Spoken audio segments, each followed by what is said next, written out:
Hi hello welcome back to my channel. ఇవాళ మీకు తరతరాలుగా ఇంత ఇష్టంగా తినే చల్దీ అన్నం గురించి చెప్తున్నాను. దాన్నే చద్దన్నం అని కూడా అంటాము. దాదాపుగా అన్నీ తెలిసినవే, కానీ కొన్ని చిన్ని చిట్టికాలు మార్పులు చేస్తే మరింత రుచిగా కూడా ఉంటుంది. వేసవిలో మనం తప్పక తినాల్సిన మనకు పూర్వీకులు అందించిన చల్దీ అన్నం రెసిపీ. ముందుగా వండుకున్న అన్నాన్ని 1 కప్పు దాకా తీసుకోండి. కావాలంటే మెత్తగా ఉడికించుకొని brown rice, millet rice but మెత్తగా ఉడికించుకోండి. ఇందులో 1 కప్పు దాకా వేడి నీళ్ళు పోసుకోండి. దాంట్లో 1 కప్పు దాకా మజ్జిగ కూడా వేసుకోండి. అదే అండి, పెరుగు మాత్రం వేసుకోకండి. పెరుగు ఎందుకు వద్దు అంటున్నానంటే పెరుగు వేడి చేస్తుందండి. ఏముంది ఇందులో, అందరూ చేసేదేగా, మీరు నీళ్లు పోసారు అని అనిపిస్తుంది అంతే. మంచిగా మిక్స్ చేసుకోండి.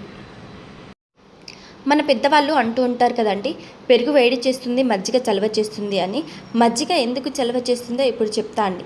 గట్టిగా పేరుకున్నటువంటి పెరుగు పేగులోకి చేరి ఆమ్లంలోకి కలిసి అది అరగడానికి టైం పడుతుందండి.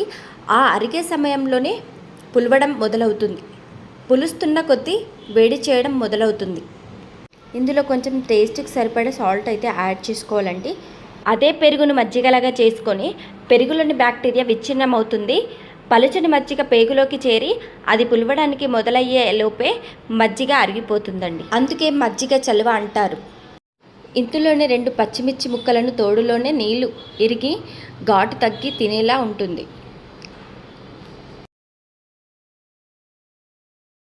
ఇందులోనే పెద్దగా కట్ చేసుకున్న ఆనియన్స్ ముక్కలను కూడా ఇందులో వేసుకొని మంచిగా కలిపేసుకోవాలండి. వేసవిలో ఉల్లిపాయ ముక్కలు తినడం మన శరీరానికి ఎంతో మేలు చేస్తుందండి.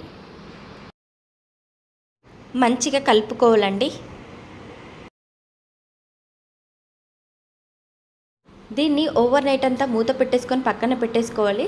మట్టి కుండలు ఉంటే మట్టి కుండలు పెట్టేసుకోండి, లేదంటే స్టీల్ పాత్రలు ఉంటే స్టీల్ పాత్రలు కూడా పెట్టేసుకోండి. మరుసటి రోజైతే ఇలా మూత తీసి చూస్తే అయితే ఎంత పల్చగా అయ్యిందో చూడండి. ప్లీజ్ ఈ వీడియో కనుక నచ్చితే ప్లీజ్ లైక్ చేయండి, షేర్ చేయండి, సబ్స్క్రైబ్ చేసుకోవడం అస్సలు మర్చిపోకండి.